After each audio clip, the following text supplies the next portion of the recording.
I'm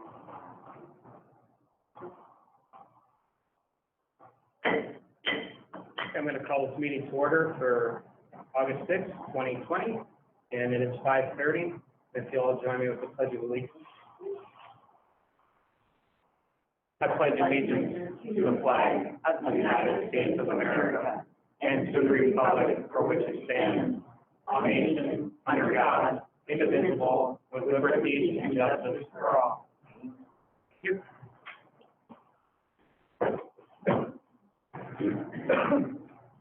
And just as a reminder, we are live streamed, so probably people out here in the audience listening. And so if you're going to speak, you can just project a little bit and go on. So with that, can we get an adoption of the agenda? And then to the top of the agenda.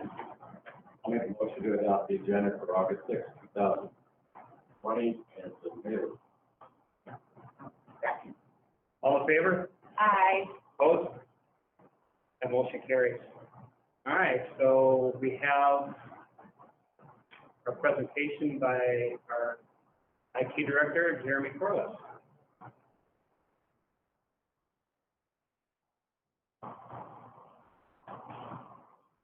All right, hello, President Malio, Dr. Mdini, members of the board, thank you for having me here. I am going to give you just a quick update of our remote learning beginning of the year, the start to the year. You have in your board packet some information. There are a couple things that have updated since I put together the presentation. And so I will let you know what those actual numbers are when we get to those slides. But for now, we'll just work through it. We're going to start off with some enrollment information. A lot of changes happened right at the end of the summer and into the beginning of the year. And so I pulled the enrollment totals for day one. I pulled these yesterday because as time goes, we kind of go back in time a little bit and fix numbers. And so I pulled them yesterday for the first day of school. And so yesterday, first day of school, August 3rd, first day of school, we had 188 kids at Festival Foothills, 246 at Hacienda, 199 at Vulture Peak, 454 at Wickenburg High School, and 183 at Wickenburg Virtual Academy. Now comparing that to last year, first day of school, 249 at Festival Foothills, 300 at Hacienda Elementary, 226 at Vulture Peak, 547 at Wickenburg High School, and 36 at Wickenburg Virtual Academy. The 36 really shocks me compared to the 183 this year. So this year, our total enrollment as of day one was 1,270. Last year, as of day one, was 1,358. So just looking at the differences, we're down 61 students at Festival, down 54 at Hacienda Elementary, down 27 at Vulture Peak, down 93 at Wickenburg High School, and up 147 at Wickenburg Virtual Academy. So a total difference is down district-wide by 88. So you can see a lot of the students that left the brick and mortar schools did move to virtual, to Wickenburg Virtual Academy. So we did capture a lot of that by having really one of the limited K-12 virtual schools in the state. So having the ability to take all the way down to kindergarten really did help us out. So that is the enrollment information. I will just move on. If there are questions, we'll look at those at the end. We can do it now. That's totally fine. It's right, got it fresh in my mind. Yeah. Was there any estimate or forecast of what our total predicted to be for this year? The prediction for this year, we were predicted to be down over the last several years. Our enrollment has declined some. Definitely not down 88. That was never the prediction, not that much. But our prediction always is down a little bit because we are losing larger classes at the high school level, and as they come up through elementary, they're a little smaller. So there is a difference. It looks like Aaron's trying to get some information, but I don't know what that would be specifically, and if we can't get that before the end of the meeting, I can definitely send that information and somehow get that to if you're interested. So, any other questions on enrollment, I guess? Or? I know, I don't have the exact number in front of me. I did feel like we were gonna, I estimated that we would remain somewhat flat at the high school level. See my mouth. Remain flat at the high school level, so we're down there more so than I thought. But are you taking into account, you're taking into account feeder though too, correct? In his numbers? Yeah. Yes, these Okay. are just total enrollment at the school. So Wickenburg residents at the high school, I kept us fairly flat. With the feeder district, I had us down. But I estimated that we would lose at the or the K-8 level, but I can't get my numbers to pull up to tell you exactly how many. I want to say I thought we'd be down, I want to say around 60. So I think we're still trending well. I always try to be very conservative with these estimates, especially this year. So, but I will work to get them pulled up. We're on that question I talked about. The virtual gathering, is we get full amount for those people, what, 95% 95% for full-time, 85% for part-time. There are some guidelines for this year that may get us a little more, but that's the general guidelines, basically, the 25%. Right. The general rules. So depending on what is decided, that may be, I don't think we can take on.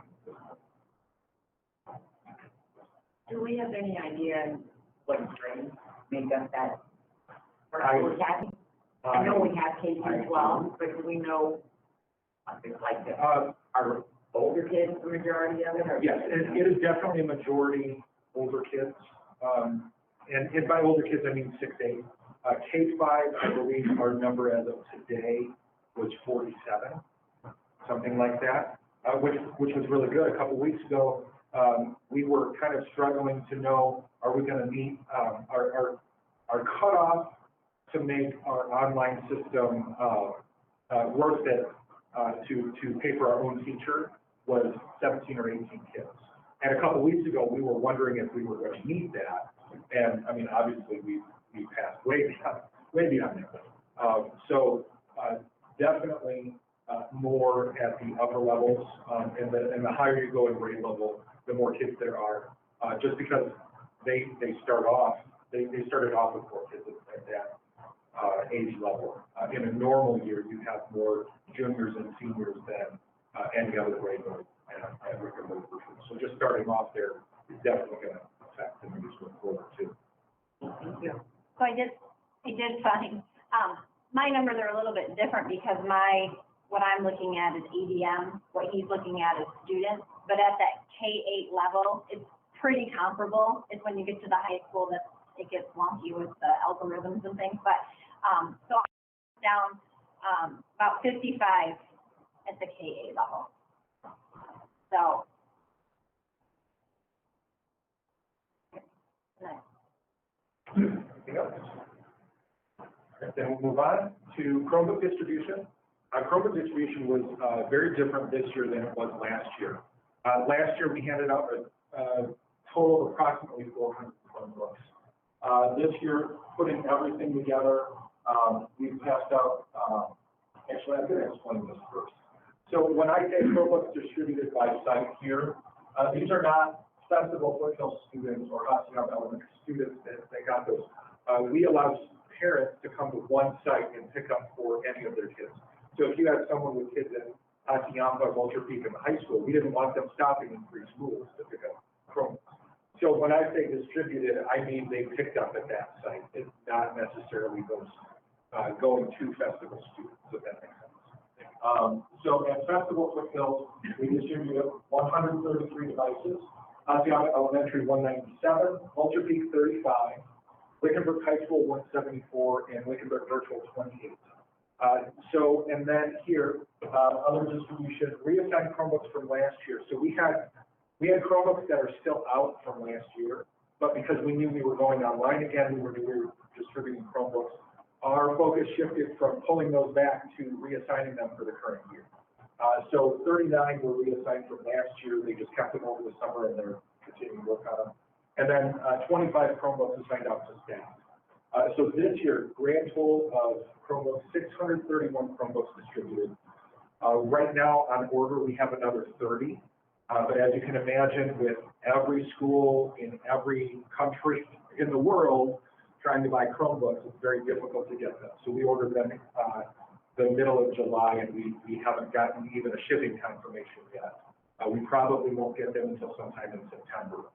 We also ordered 80 Chromebook Chargers, because there are some Chromebooks that are tied up in carts that either it's going to be very time consuming to take them apart, or kind of dangerous in some cases.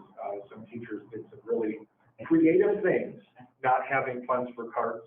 We did some creative things with filing cabinets and stuff like that. So I'm not eager to stick my hand in and mess with metal drawers and slice it up. So we ordered 80 Chromebook Chargers so that we can pull those off. Now, if we get to the point where we're just completely out of Chromebooks and I could take apart a filing cabinet and get more Chromebooks, we will do that. We're almost to that point, but not quite to that point yet. We still have a few Chromebooks that we can distribute. And so with those 30 that are coming in September, and then another 80 chargers, that should cover us for what we need for this remote learning time. Okay, now I'm confused. When do we have Chromebooks locked up in cabinets? They're not locked. They're not locked. It is when you set up a charging system. Oh, okay. We have the charging cables are tied up, like literally zip tied into a system. We could get it and pull it out, and we will if there's a need. At this point, we're low, but we're not turning anybody away without a Chromebook yet. If we get it, sounded like they were in a filing cabinet and you couldn't get them out. No, they're not locked in the filing cabinet. The filing cabinet is the charging system. It's actually, I have to say, it's very impressive. It was actually the father of one of the teachers that put it together. It's very impressive what he did with something we didn't have to pay for. I mean, it's a filing cabinet that we're not using because we're trying not to use as much paper. And they took the filing cabinet and arranged it so that we could use it as a charging station for Chromebooks in a classroom. If I've got to take it apart, I'll take it apart, but I prefer not to at this point. So we'll see what happens with ordering, but just know that if there is a need, we will do what we need to do to provide for that need. We're just hoping that we can get the chargers quicker than the Chromebooks. So we'll see what happens there. So that is the total Chromebooks distributed and the difference from this year to last year. Any questions on this other than locked filing cabinets? I just have a quick question. Yeah. I know that we, because of it being a longer time, or we don't know how long, we were going to give some families more than one book. So did you have a lot of families requesting two or three? Not a lot. Actually, most of the requests were one. I would say probably less than a quarter requested three or more. And what we did is, because we have limited Chromebooks, we said, we want to know who has three or more, who has more than three students in the home, so that if we get more, we can go back and find those families and give them more. But we said to start with a maximum of three per family. And we're lucky we said that, because if we had given more out, then we wouldn't have been able to serve as many families as we did with those 600 devices. Just today, last night, there was a news show, a family of 12. Yep. And because their internet speed got a little far down. You think? Oh my word, that would be a lot of Chromebooks in one house. So anything else? Thank you. All right, so finally I have grab and go information. This is our food distribution. So we would bus food to different locations. students could come and pick that up and take it home so that they could have lunches. Because obviously one of our concerns is the students that need food that would only, get it or would be on free or reduced lunch. So, so I'm going to go by day, and each day is going to be a little bit different. This first day, I believe everything lines up and is the same. So we had a pickup at Hacienda, and they distributed 22. Nothing at Festival, 299 in Patton, Center at Harding. And I'm just going to be real. I don't know where these are. So maybe Aaron might know. Okay, but I don't. So I'm just going to be real right now. Center at Harding is in the middle of it.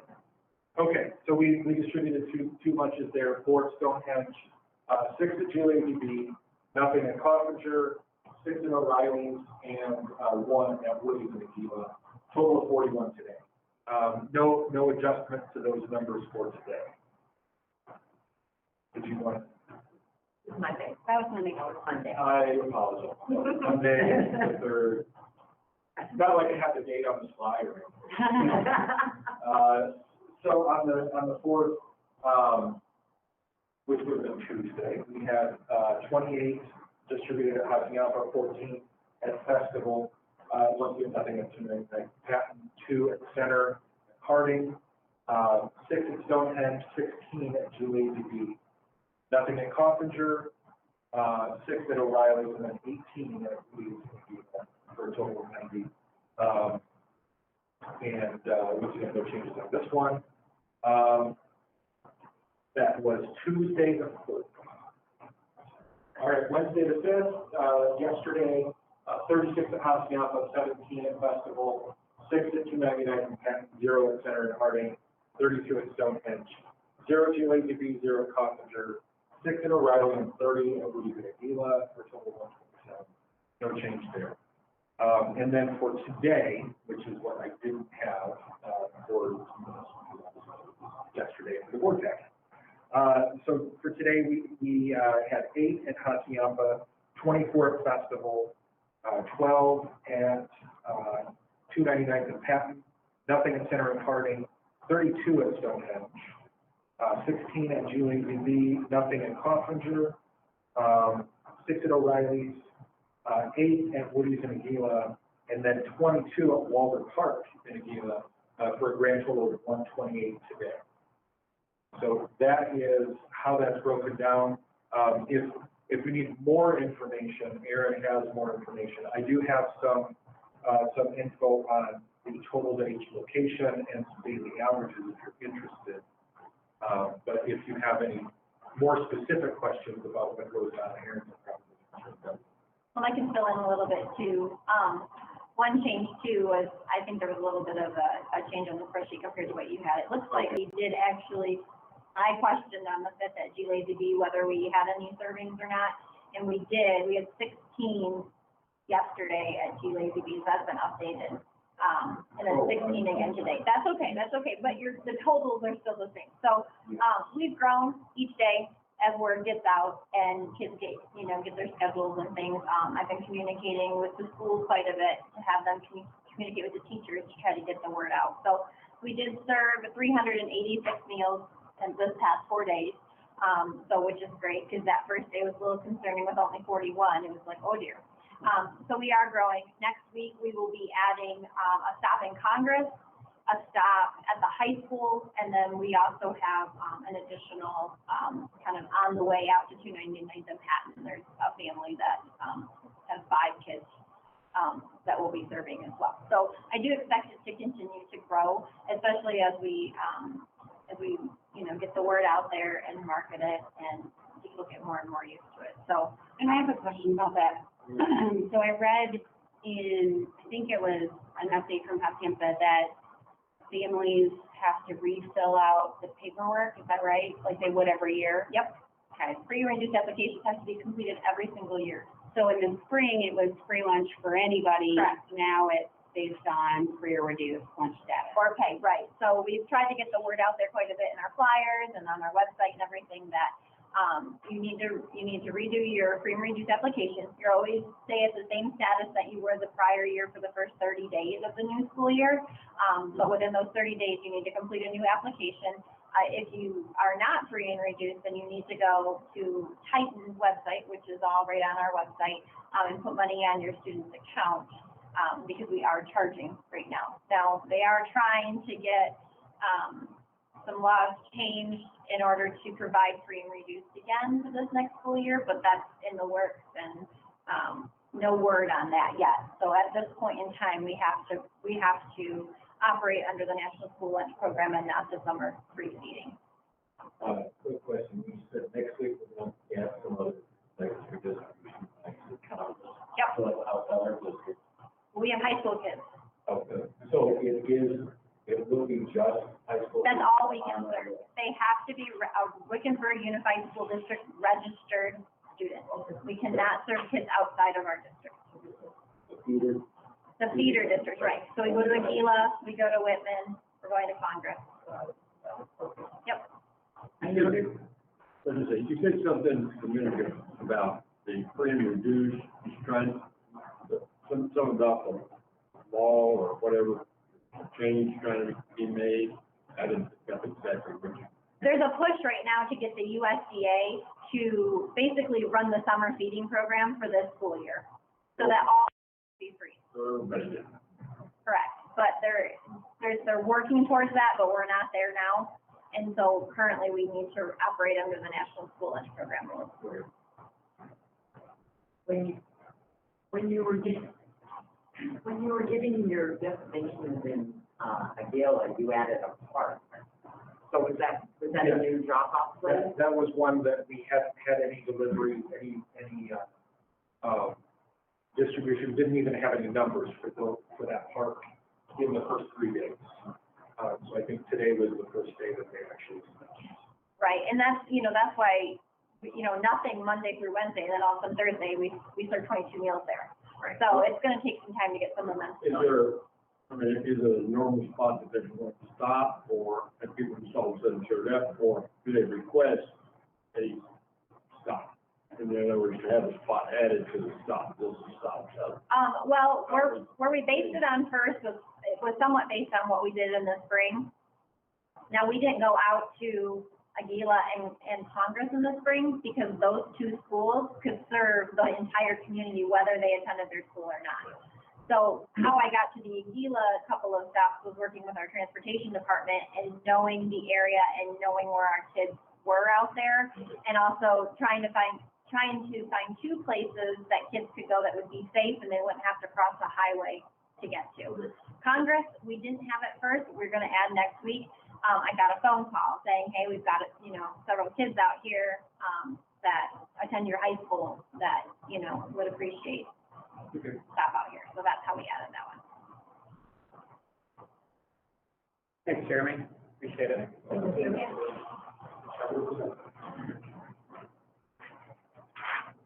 All right, so we are on our call to the public, and we do have a public here. And Mr. Ed would like to address the board about when in classroom instruction should begin. So if you can speak to it. Right. Yeah, please. I just take my mask off. And I don't think you're within 6 feet of us, Richard. We can hear you better without it. I thought this place would be packed with, I understand what's going on, so maybe it's appropriate for you to be here, maybe it isn't. But I just wanted to say a few words about classroom instruction, in-classroom instruction, when starting, when it isn't. Obviously, you people have a tough job to make that decision. Probably the hardest job you may have this school year. There are those who are not going to like the decision, no matter which way we go. And I can appreciate the difficulty that you all face. I've come down on the side of, I think, a fits and starts opening to the school would be more injurious to the student learning process than students knowing more firmly where they were gonna be 6 weeks from now, 2 weeks from now, 3 months from now, so,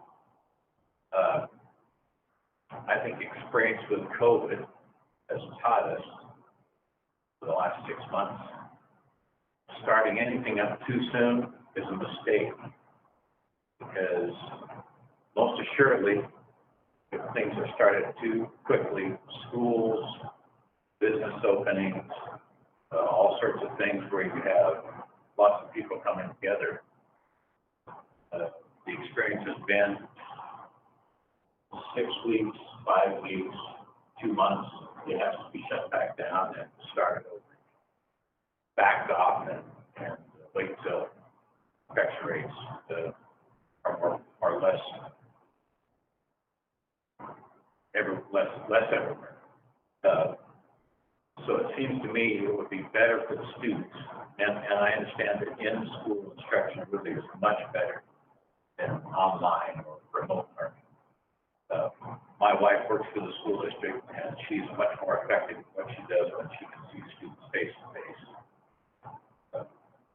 But also, she has started up, as are all the teachers starting up the remote learning here, and have started. If in 2 weeks, 3 weeks, as has been suggested by Governor Busey, potentially, if the schools start, well, actually, it would be just another week. And infection rates get back up, and the kids have to go back to remote learning. I think that would be the worst situation for student learning than if, they had a more known calendar, maybe 2 months or whatever. I think we need to follow the data. We need to follow the science as far as what the infection rates are, and that really should be what informs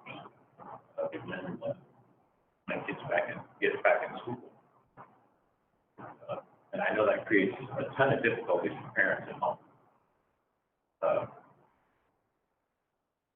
Parents at work, et cetera, and making arrangements for their students. And some students don't have the proper kinds of hardware or technology advantages that other students have to be able to really engage in online learning. And those are issues and problems, there's no doubt about it. But it just seems to me that it would be a harder slog if there was an on again, off again start to the school year. I just think there needs to be more positivity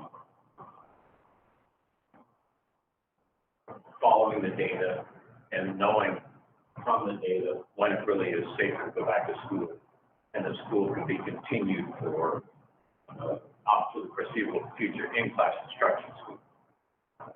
It's just it's tough to know the right thing to do, but I just have the sense that it would be better to hold kids back a little longer, make sure the numbers are going the right way, and then start in-class instruction when really things are better as far as the data and science goes. I guess that's all I have to say. Well, thank you, Richard, appreciate it. And just so you do know, that is on our agenda later in this meeting, so I don't know if you're able to stick around, or if you care to stick around, you're welcome to. Great. I'll probably go home and watch it online. Well, you'll have to listen to it. Or listen to it. Right. Yeah, like you're over by the time you get home. That's right. You're really close by. Anyway, thanks everybody for your time. And thank you. I don't envy any of you because it's our decision. And I don't know if I can say this, but you're damned if you do and you're damned if you don't. Yeah. So good luck to all of you. And we really do appreciate everything you're doing here, trying to keep things, the ship going in the right direction. So appreciate it. Thanks so much. Thank you, Richard. You bet. Have a good evening. Thank you. Richard, no way.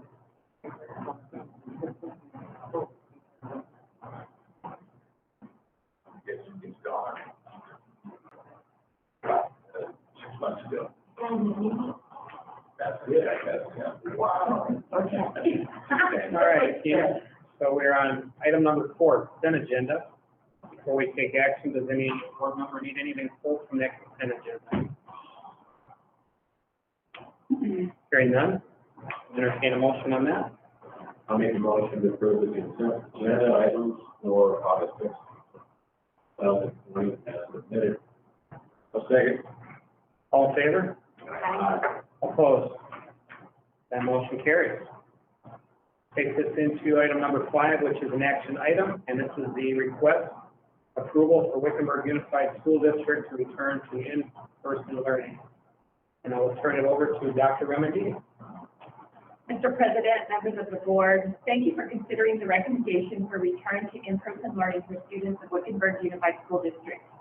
We recognize how difficult this decision is and appreciate the challenges facing our students, staff, and families during the pandemic. We believe that the best place for students is in the classroom with the teacher. However, at this time, data regarding the community spread of COVID-19 indicates that gatherings of people, including students, could pose a risk to the health and safety of all. Our recommendation is to return to in-person learning no earlier than October 19th, which affords our students and teachers a few benefits. First of all, it will allow for an additional 8 weeks to minimize the community spread of COVID-19, providing protection to our staff, students, and community. It will allow for a full quarter of remote learning, time to perfect this process and establish a stable learning environment for our students. We understand that many students do not respond well to changes in their learning environment and believe this will help them in the long run. It will also allow the district and each of its schools to finalize comprehensive reopening and mitigation plans that ensure compliance with the CDC and the Arizona Department of Health Services guidelines. To address some of the challenges that this decision will create, we are providing and setting up additional services to support student and family needs, including increasing connectivity for teachers to engage in face-to-face instruction with students to establish that atmosphere of community and connection, additional technology devices, which we heard about earlier, available for our families to support remote learning, access to supplemental materials for students of all grades and ages, meal service, which will be expanded from 2 sites to 3 sites beginning Monday, as well as the bus delivery that you heard about earlier. We are providing social and emotional learning and support system for our students and our staff, and we'll be providing a safe space for students in need. All of this information will be available on our website and will be communicated to our family and our community regularly and updated in Spanish as well. So thank you for your consideration of this recommendation. All right, so does anybody have any comments or questions for Dr. Remendini on what she just talked about and what we have in our packet? One support example. Earlier this week, the winning at a school back in started in face-to-face schooling. First day of school, positive for COVID. And the whole class, 27, are now in. Perfect example of why the decision. I find that it's in the school practice don't start until September. Georgia did. It's hard to find out. Yeah. It's in the south. That's good. I mean, I had heard that too. And I believe, I don't know if everybody got it, the ASBA put out the, Arizona Department of Education, on-site support services overview that was really good. I thought that, covers for those, that do need that, on-hand training.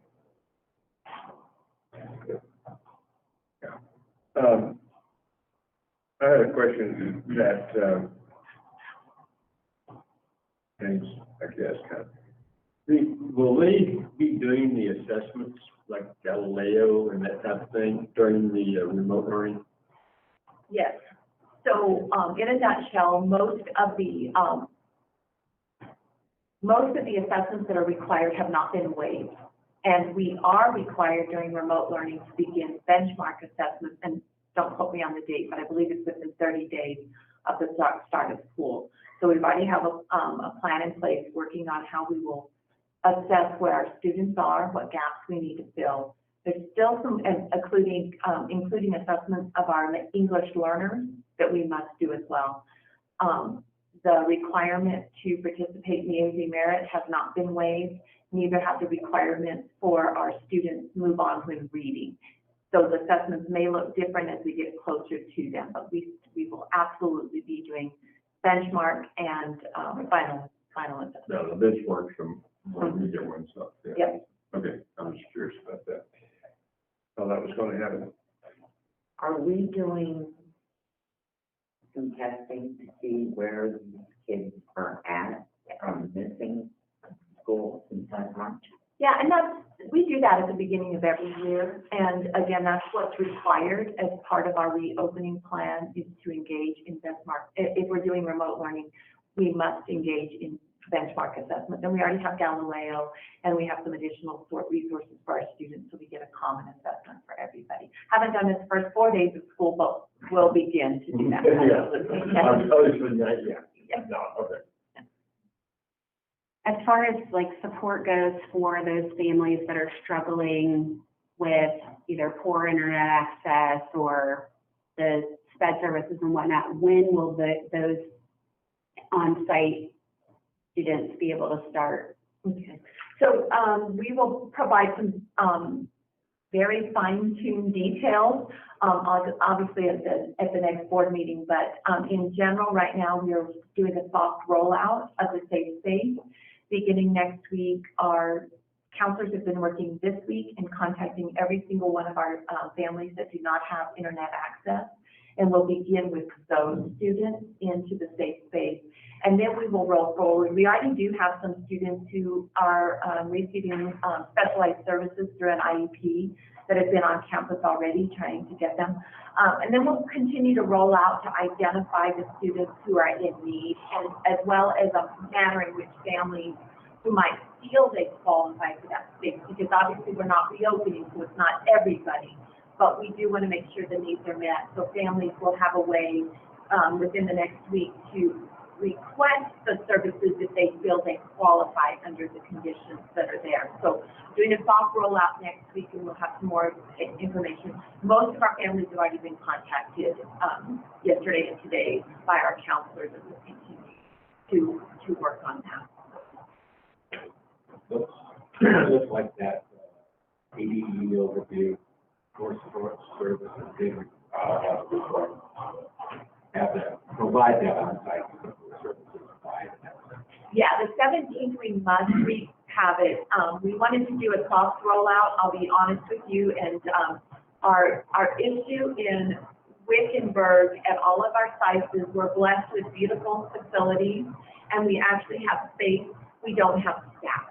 We can't pull staff away to monitor students, so we are, we do have some open positions now, so if we have people who want to apply and work for us in this type of capacity for a short period of time, we have those positions posted, and we'd be thrilled to have additional hands to help us with that. And again, it's not access to a teacher in most cases. Some students will, depending on what their needs are, but it is a safe space for students to attend. And again, focusing on those who can't learn at all because they don't have remote learning, internet first. I've got off track. What is the current max number rating? Well, it depends on who you look at. It really is, well, it depends on the data you're looking at, but we're looking at 10. We're not putting more than 10 people in Okay, any. I was just wondering what, Yeah. not necessarily the data driven stuff. Right. But what was the directive from, I guess, the last executive order that mandated maximum? I don't know what it was. I thought it was still 10. I think it's still 10. It was, it had never been revised again. We're still in phase one. Yeah. Okay. Are we at Festival or Hot Tampa offering any preschool services right now? No, we do not. That's our next conversation. So because we do not, some preschools in the state can operate, those preschools that serve are students who qualify as developmentally delayed. We don't serve those students in Wickenburg regularly, so preschool is one of the conversations that we've had, so no, that would be part of our reopening plan. With the speech services that I know we've offered at Hacienda qualify, or? So right now, Anne-Marie Davey, our Director of Special Student Services, is looking at every single student's IEP and determining what services they need and how we can provide those. Some speech and language services can be provided remotely. Some occupational therapy and physical therapy cannot. So we will put a plan in place to make sure the students get everything that's required of their IEP. It just may be delayed. So she's going through every single student and trying to figure out how to make that happen. So for the time being, we're still providing paper packets for those that don't have internet service? So I'll expand a little bit on paper packets because that is one of the forms of supplemental materials that students are getting. It was really fun to see what all teachers had put together to send home with families based on a rolling start. So our families actually have, depending on the grade level, they may have a manipulative kit or things to do an experiment or just depending on the grade level. Textbooks went home with some students. So we'll continue to update those and get those out. But teachers are going through all their closets and what do kids need at home that we can get to them, and we'll utilize transportation and updated plans. But for the most part, students have what they need for the first 2 weeks. You brought up textbooks. So if we continue on, would we be distributing textbooks to the kids so that they would have them at home? It's been some of the conversation that's been had. So I won't answer yes or no, but it is something that is being looked at. That it really is being looked at. Is do we have resources here on our campus, whether they're textbooks or other learning materials that typically don't leave the campus, and if there's enough of them, does it make sense to get them into the students' hands? Or is there something else that's actually more up to date? Some of our textbooks are old, and it wouldn't make sense to send them home if they're not relevant. So. Anybody else? Well, we can entertain a motion if you're ready to do that. I am. Make a motion to approve the Wickenburg Unified School District Schools to return to in-person learning as early as October 19th, and to authorize the superintendent to determine a later date if local data indicates a need. I'll say it.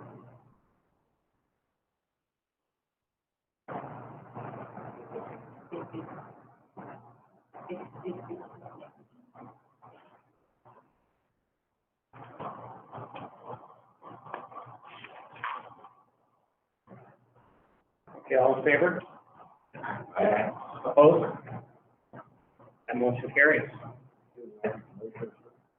I was making sure to match what's Oh, here. like I kept waiting for the vote. All right. And let's see where we at. Oh, we're at our favorite place. I'll make a motion to adjourn. All in favor? Aye. Opposed? We are adjourned. Thank you, everybody.